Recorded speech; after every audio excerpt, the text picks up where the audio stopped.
Ada seorang perempuan berusia 27 tahun yang sedang hamil anak keduanya. Selama kehamilan, dia rutin melaksanakan antenatal care atau pemeriksaan kehamilan dan tidak ada keluhan sama sekali. Tapi suatu hari, perempuan ini terbangun dengan keadaan perutnya sudah ngempes. Dan ketika dia ke fasilitas kesehatan untuk memeriksakan fisiknya, tidak ditemukan adanya tanda-tanda kehamilan sama sekali.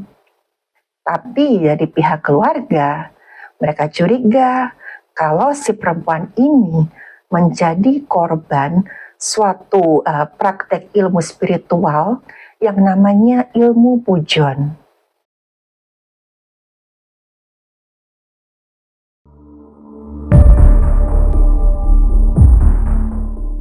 Halo, saya Dr. Stefani. Saya seorang dokter spesialis forensik dan saya melihat apa yang tidak semua orang lihat. Kita pernah dengar kasus seorang perempuan yang dalam keadaan hamil tua, lalu suatu hari tiba-tiba saja bakal bayi di kandungannya hilang entah kemana. Fenomena seperti ini seringkali dikaitkan dengan hal-hal yang berbau metafisika. Tapi kejadian serupa beberapa kali muncul di jurnal kedokteran. Salah satunya adalah kasus ini. Ada seorang perempuan berusia 23 tahun, dia dibawa ke sebuah fasilitas kesehatan dalam keadaan syok. Dari keterangan suaminya, si perempuan ini tadinya sedang tidur, lalu tiba-tiba saja bangun sambil teriak-teriak. Katanya si perempuan ini bermimpi buruk. Dia ngimpi ada seekor ular besar yang membelit perutnya. Si perempuan ini memang dalam keadaan hamil 3 bulan. Dan waktu dia bangun, dia yakin kalau bakal bayi di kandungannya itu hilang, dibawa oleh makhluk gaib. Dia sempat ditenangkan oleh keluarga dan suaminya, tapi dia terus-terusan histeris. Dan akhirnya mereka membawa si perempuan ini ke fasilitas kesehatan untuk diperiksa. Waktu dokter melakukan pemeriksaan medis, dokter sama sekali tidak menemukan adanya tanda-tanda kehamilan.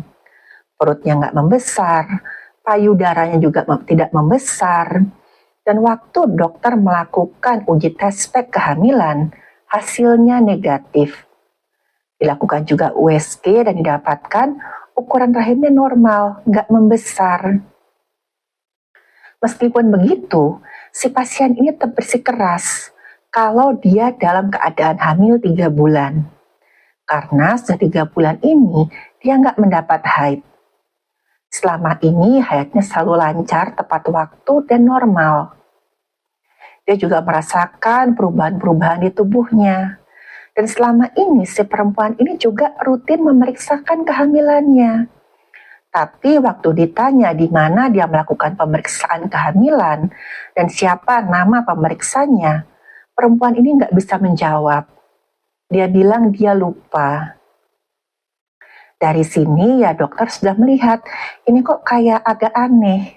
Masa sih misalkan sudah menyangkut kesehatan, apalagi bayi dalam kandungan. Masa iya si perempuan ini teledor itu?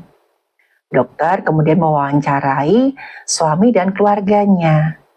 Dari keterangan suaminya bilang kok selama ini istrinya ini setiap kali melakukan pemeriksaan kehamilan pasti nggak pernah diantar karena suaminya sibuk bekerja.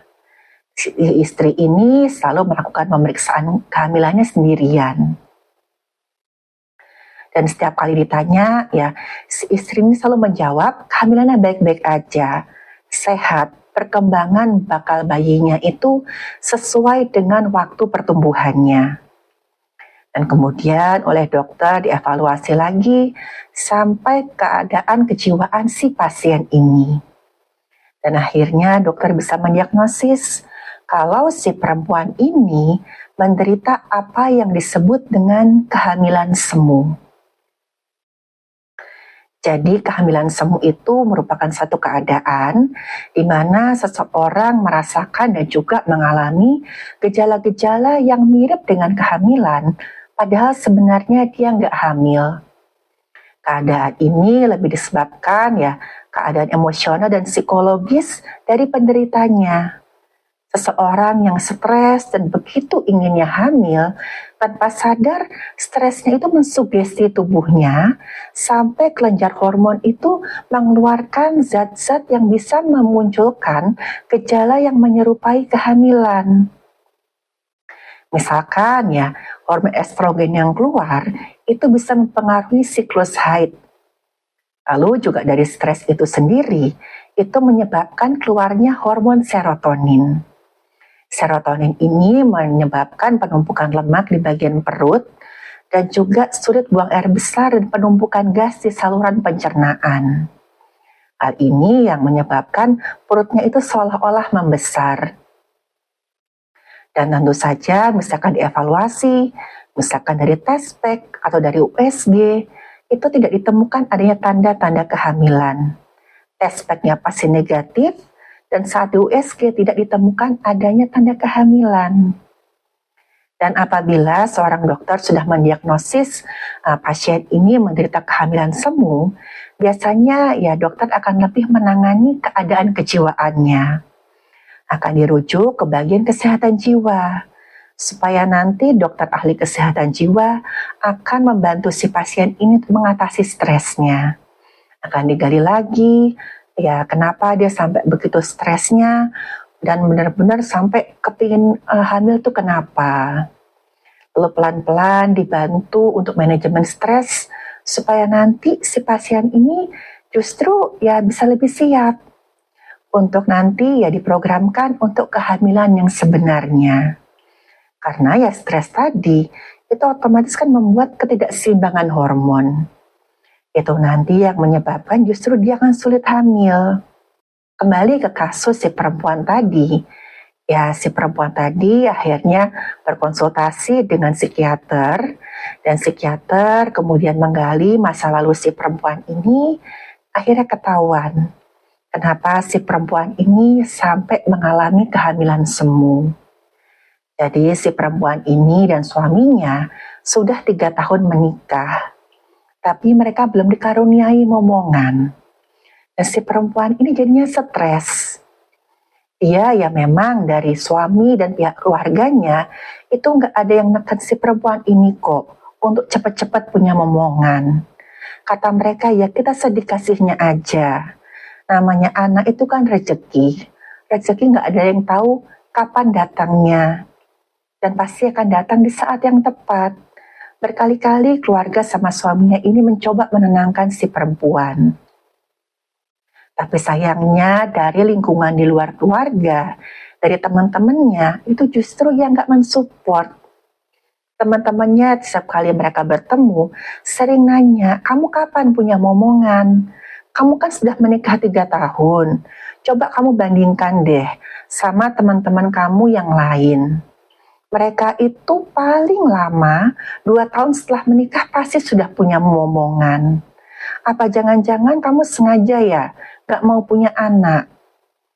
Terus ya juga dikatakan, usia kamu itu kan gak semakin muda. Makin lama tuh kamu makin tua loh. Ingat umur, nanti kamu semakin susah punya anak, semakin susah melahirkan. Dan puncaknya adalah ketika salah satu temannya bilang, hati-hati kalau nanti kamu nggak juga punya anak, suamimu bisa loh menceraikan kamu, lalu menikahi perempuan lain. Dan ini memicu salah satu trauma yang pernah dialami oleh perempuan ini ketika dia masih kecil. Jadi si perempuan ini memang punya trauma terkait keluarga. Bapak ibunya itu dulu sering ribut sampai akhirnya mereka berdua bercerai. Dan si perempuan ini karena nggak mau anaknya nanti mengalami apa yang dia rasakan, dia bertekad bahwa apapun nanti yang terjadi setelah dia menikah, dia tidak boleh bercerai. Karena ketakutan akan diceraikan oleh suaminya tadi karena nggak juga punya momongan, si perempuan ini semakin stres dan akhirnya dia mengalami kehamilan semu tadi. Dan akhirnya si perempuan ini berkonsultasi dengan psikiater. Oleh psikiater ya dibantu untuk pelan-pelan ya bisa mengatasi trauma masa kecilnya. Selain itu juga diberikan pengarahan ke keluarga untuk senantiasa mensupport si pasien ini. Ya karena memang kehamilan semu ini tergolong suatu kondisi yang memerlukan perhatian ekstra. Tapi dengan dukungan dari keluarga, ya khususnya suami dan juga orang-orang terdekat, ya makin kelamaan pasien ini makin bisa mengatasi stresnya. Dan nanti ya setelah stresnya tertangani, ya semoga aja si pasien ini justru ya bisa lebih siap lah untuk mempersiapkan kehamilannya. Dari laporan terakhir, si pasien ini akhirnya ya melakukan psikoterapi secara rutin. Dia mulai pelan-pelan bisa mengatur stresnya, dan setelah setengah tahun dia berobat ke psikiater, akhirnya dia pun dikaruniai momongan.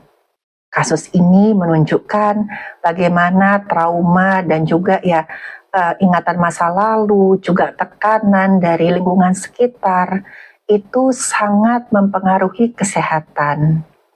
Jadi penting bagi kita ya untuk bisa membuat diri kita tuh lebih bisa memanajemen stres itu.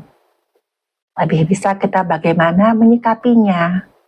Karena kita tuh nggak bisa mengatur bagaimana orang lain akan bersikap. Yang bisa kita atur adalah bagaimana kita menghadapi orang lain.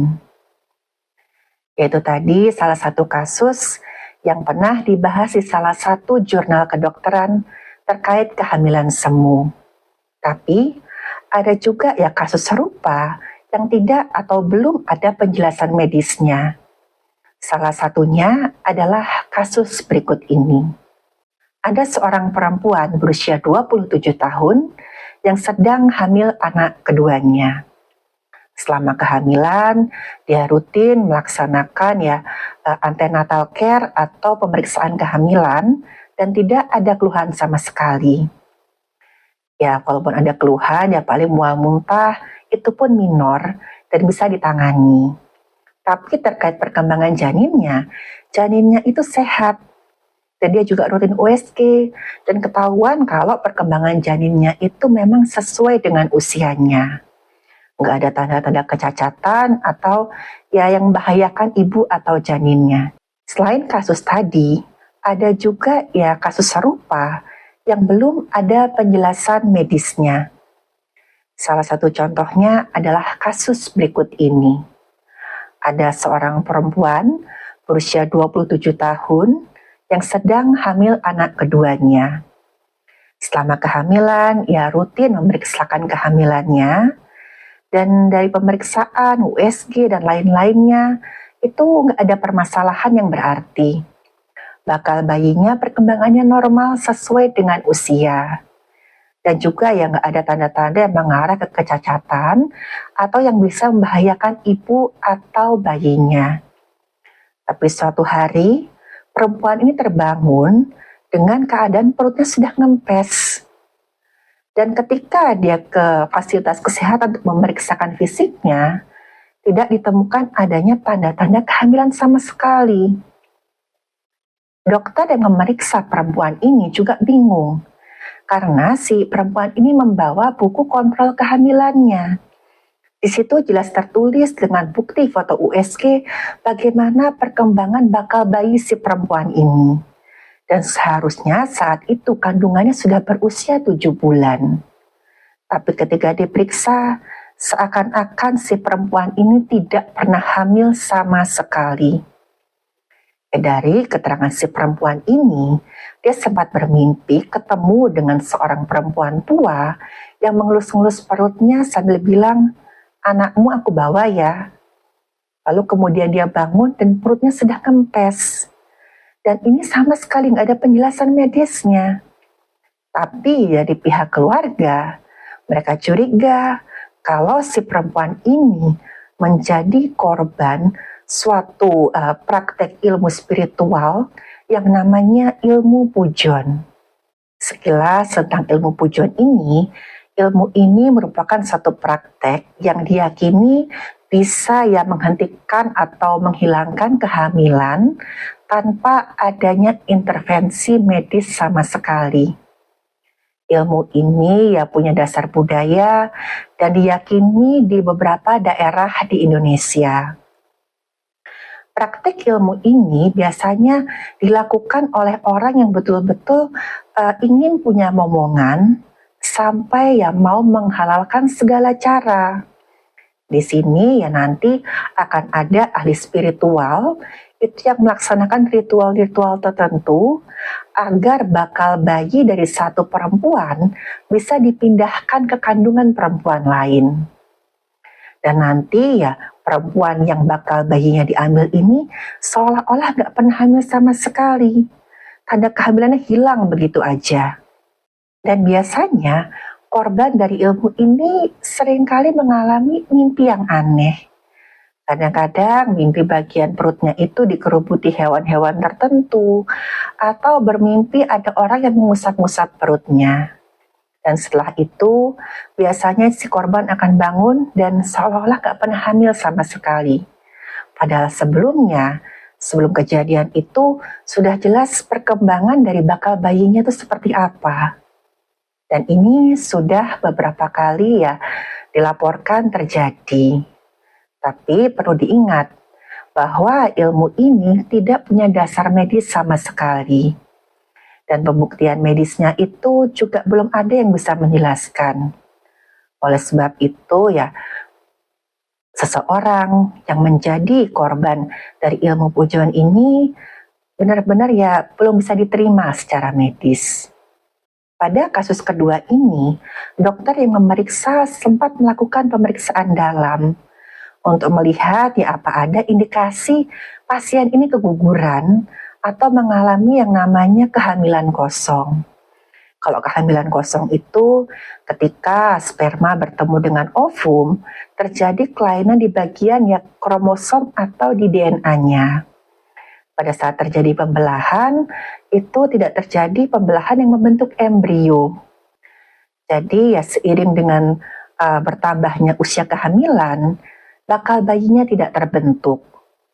Dalam keadaan ini ya harus dilakukan pembersihan rahim supaya nanti jaringannya itu tidak mengakibatkan perdarahan yang nanti justru bisa mengancam nyawa si ibu. Pada kasus kedua ini, dokter tidak menemukan adanya tanda-tanda kalau si ibu ini mengalami kehamilan kosong. Nggak ditemukan ya tanda-tanda perdarahan atau getah nifas. Juga waktu dilakukan pemeriksaan dalam, mulut rahimnya masih menutup. Dan benar-benar kayak nggak pernah hamil sama sekali. Dan kasus kedua tadi tidak bisa dijelaskan secara medis.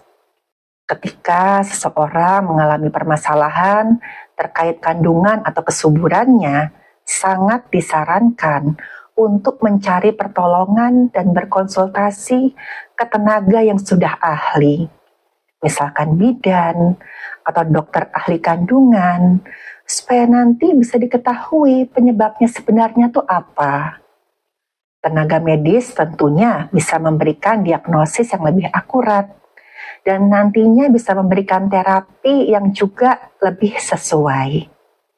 Dan memang ada beberapa hal yang belum bisa dijelaskan secara ilmiah ataupun secara medis. Tapi yang namanya ilmu pengetahuan itu akan selalu berkembang. Apa yang tidak bisa dijelaskan secara ilmiah saat ini, siapa tahu saja suatu saat nanti akan ditemukan penjelasan ilmiahnya.